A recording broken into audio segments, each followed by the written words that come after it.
In a small village deep in the countryside of Vietnam, far away from the noise of big cities, there lived an old woman everyone simply called Grandma.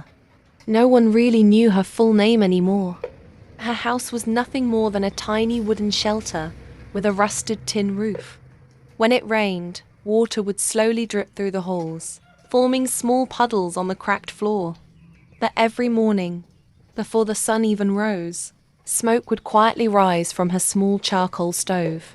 That smoke carried a smell, a strong, familiar smell: fermented shrimp paste and pork. It was the smell of Miem Tit Cheng Phout, a simple dish, but one that held warmth, survival, and memories. Grandma sat beside the charcoal stove, carefully stirring a large pan. Her hands trembled slightly with age, but her movements were steady, as if she had done this thousands of times before. Because she had. For years, this was how she survived. She didn't have a job. She didn't have a family nearby. She didn't have much of anything. But she had this dish. And every day she cooked, hoping someone would come and buy. The charcoal stove burned slowly, its heat uneven, sometimes strong, sometimes weak. Grandma would gently blow into it, trying to keep the fire alive. Beside her was a big old pan, blackened from years of use. Inside, pieces of pork slowly turned golden, mixed with the deep red color of shrimp paste. The smell was strong. Not everyone liked it. Some people walked past, covering their noses. Others shook their heads and whispered, "Too poor, too simple." But Grandma didn't react. She just kept stirring. Because to her, this was not just food.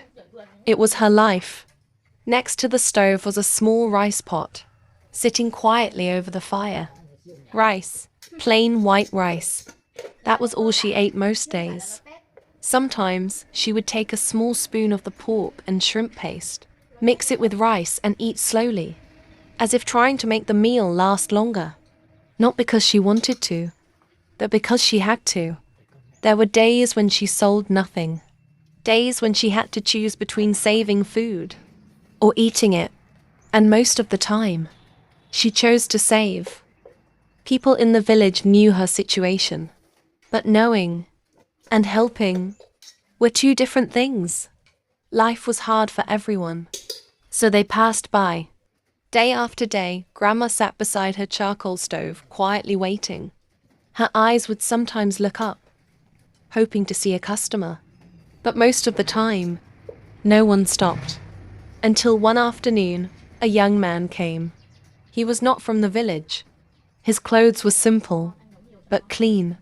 He looked around curiously before noticing Grandma. He walked closer. "Grandma, what are you cooking?"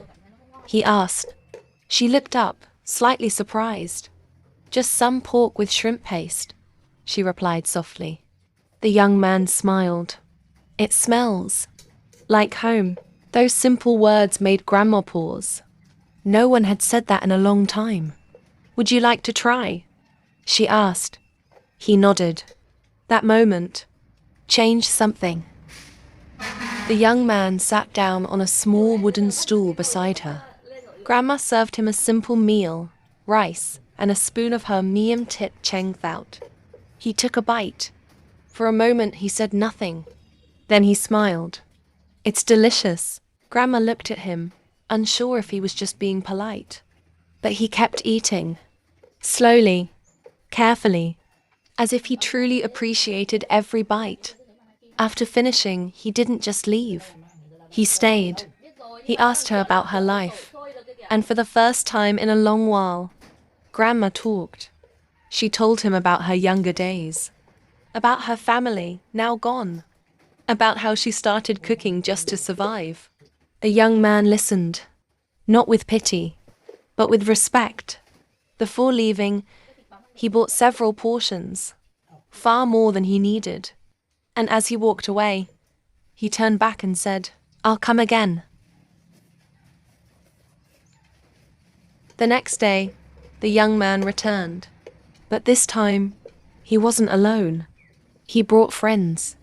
They came, curious about the food he had talked about. One by one, they sat down. They ate, and they smiled. Soon, more people began to notice. Not because Grandma changed anything, but because someone finally saw her. Days later, her small corner by the charcoal stove was no longer empty. There were people. There was laughter. There was life. Grandma still wore the same old clothes. She still cooked on the same charcoal stove. But something was different. She was no longer invisible. One evening, as the sun slowly set, she sat quietly beside the fire. The young man was there again. "Grandma," he said, "your food. It's not just food." She looked at him. It reminds people what warmth feels like. Her eyes filled with tears. Not from sadness, but from something she hadn't felt in a long time. Hope, because sometimes, even in the poorest places, a small fire, a simple meal, and one kind person can change everything.